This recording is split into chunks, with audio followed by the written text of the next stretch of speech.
For a moment, consider the things your mind has brought you. Everything you have, your work, your relationship with your family and others, your philosophy of life, all come to you as a result of using your mind.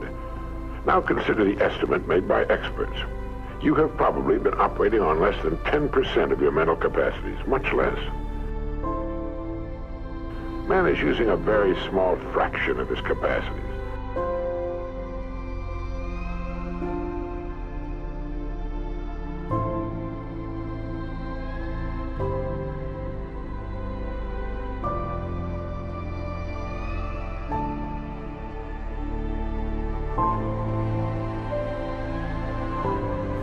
Neurological research at the UCLA Brain Research Institute points to enormous abilities latent in everyone by suggesting an incredible hypothesis.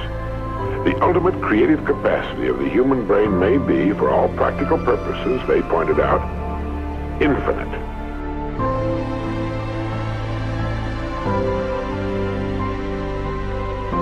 Man is a vast storehouse of data, but we have not learned how to program ourselves to utilize these data for problem-solving purposes. Man, under average conditions of work and life, uses only a small part of his thinking equipment. If he were able to force our brain to work at only half its capacity, we could, without any difficulty whatever, learn 40 languages. The reason that people don't do stuff, one is it's hard, and two is it's risky.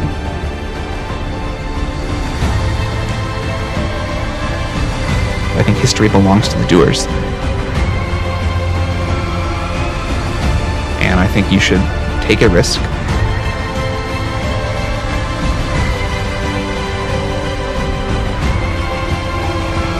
Risk actually looks like is not doing something that you will then spend the rest of your life regretting.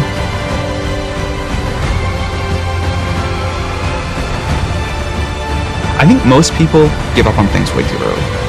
So the mistake that most people make is they try something, it does not immediately work.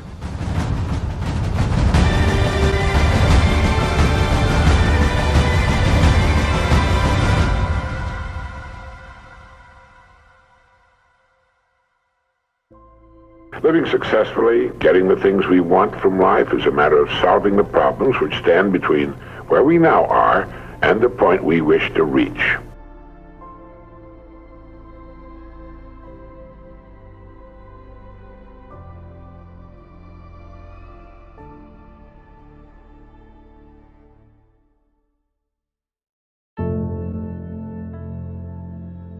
Be the person that does more for others.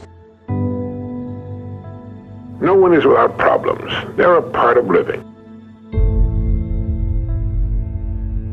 Life will just be anything you want out of it, really is what it is. And so the way to do that is every day work harder on yourself than anything else.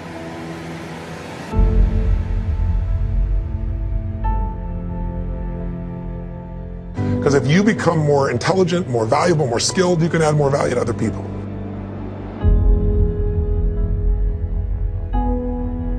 Yeah, I think if you don't actually believe what you're doing is really important, if you don't derive satisfaction from what you're doing, then you will not be able to sustain all of the bad things that happen in an incredibly long period of time that the bad things happen over.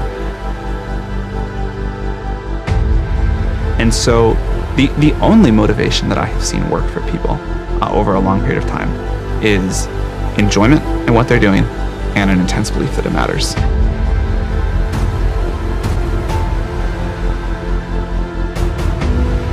It's totally cool when people start off saying, well, I want to make money or I want to be famous. I think a lot of people start that way and they don't like to admit it.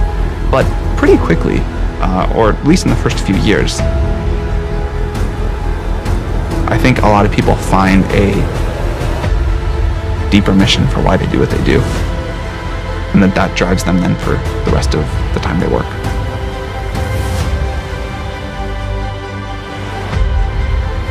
So the point is you don't have to wait in line. You don't have to do it the way everybody else has done it. You can do it your way. You can break the rules.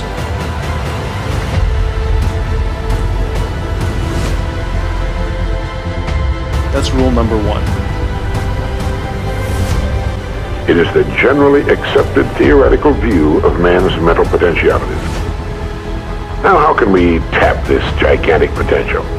Well, it's a big and very complex problem with many ramifications. But as Herbert Otto points out, it is clear that persons who live close to their capacity, who continue to activate their potential, have a pronounced sense of well-being and considerable energy. They see themselves as leading purposeful and creative lives. But believe me when I say that your mind can be compared to an undiscovered gold mine. Look at it this way. Your goal is in the future. Your problem is to bridge the gap which exists between where you are now and the goal you intend to reach. This is the problem to solve. Successful people are not people without problems. They're simply people who've learned to solve their problems. Ignore people telling you your idea is bad. They may be right, but the only way to know is to actually build it out. And in most of the rest of the world, the default response when you tell someone your idea is to say, oh, that's not going to work.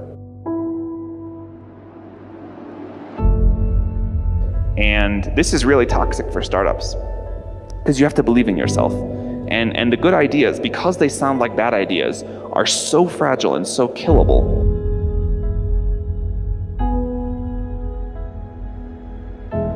That you have to be really careful to insulate yourself against this.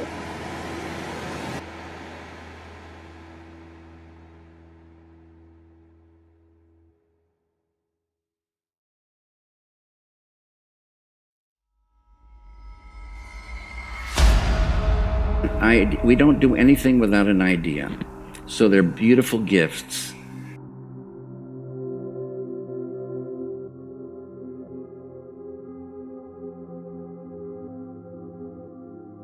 Desiring an idea is like a bait on a hook. Yeah. It can pull them in.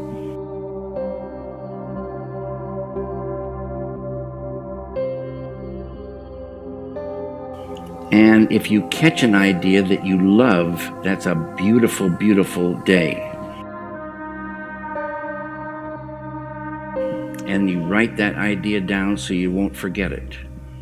And that idea that you caught might just be a fragment of the whole, whatever it is you're working on, but now you have even more bait.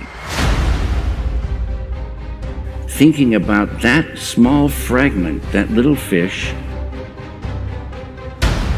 will bring in more, and they'll come in and they'll hook on. And more come in, and pretty soon you might have a script. Or a chair, or a painting, or an idea for a painting. More often than not, small fragments.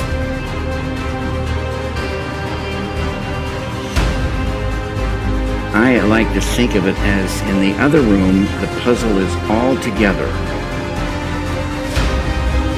But they keep flipping in just one piece at a time. After 7 weeks, they say, you know what, I tried this thing. It's just not meant to be, and I have too many other projects, so they immediately give up.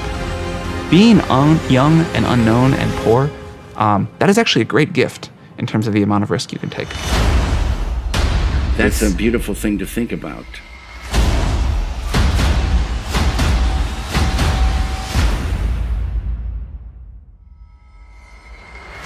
Like, a lot of people ask me, like, I was where you were once, can't you help me? And I was like, well, the difference was when I was where you were, I never asked anybody for help. I just did it myself. So it's always better if you can do it yourself. You feel better at the end of the day. These things are really hard. They take a very long time. There are a lot of critics. There are a lot of people who say this thing sucks. It's gonna fail. It's really stupid. Most of the founders that I have spent a lot of time with that have gone on to be super successful spent a very long time on their idea when a lot of other people would have given up.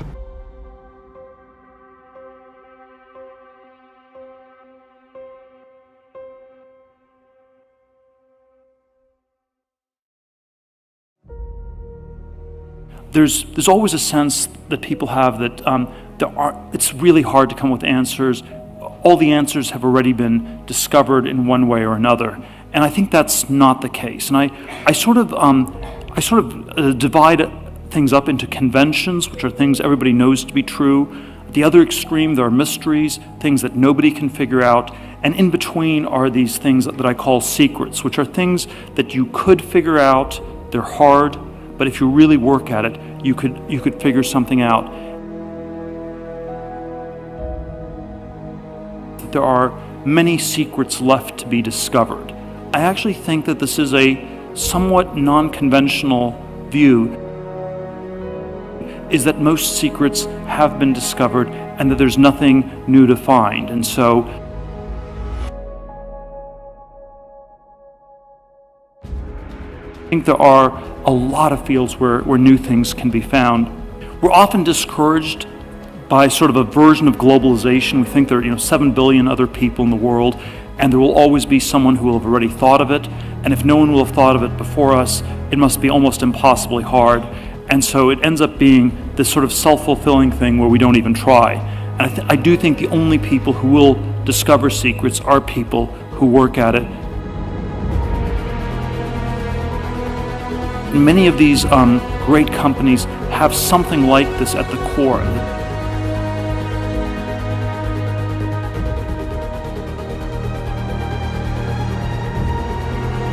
But let me show you how much time we waste in worrying about the wrong problem.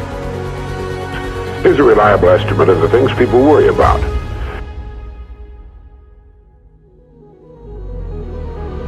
Things that never happen, 40%. Things over and past that can't be changed by all the worry in the world, 30%. Needless worries about our health, 12%. Petty miscellaneous worries, 10%.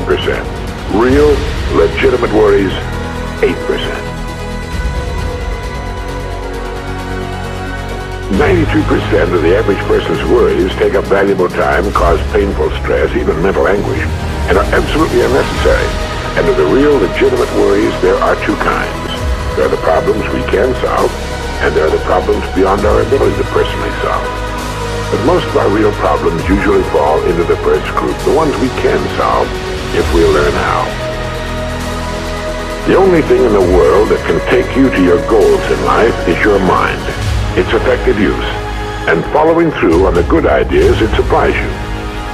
Each of us has a tendency to underestimate his or her own abilities. We should realize that we have, deep within ourselves, a reservoir of great ability, even genius. There still is a frontier left, and the frontier is not infinitely far away.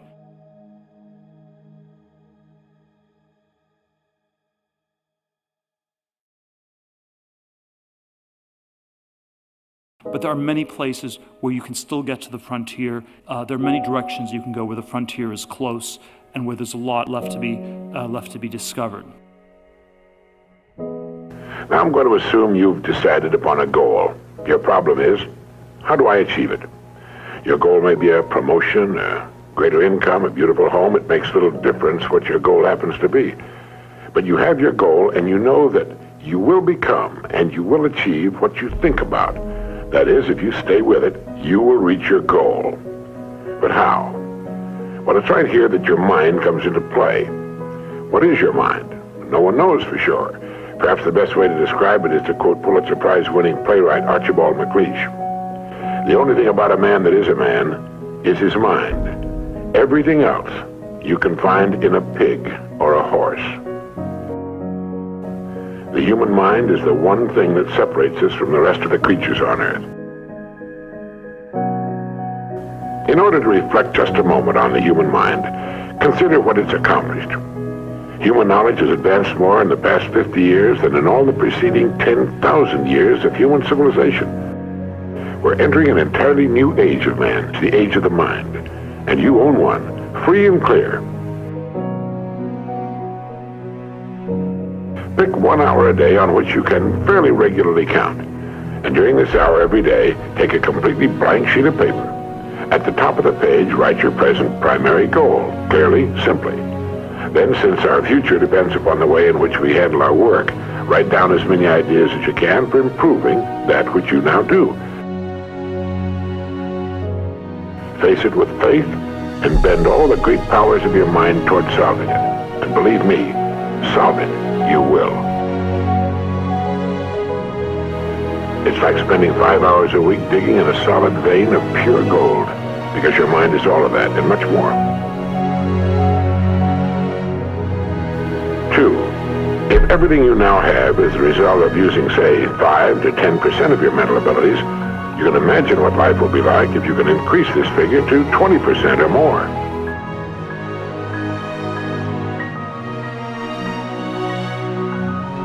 Successful people are not people without problems. They're simply people who've learned to solve their problems. Just one great idea can completely revolutionize your work and, as a result, your life.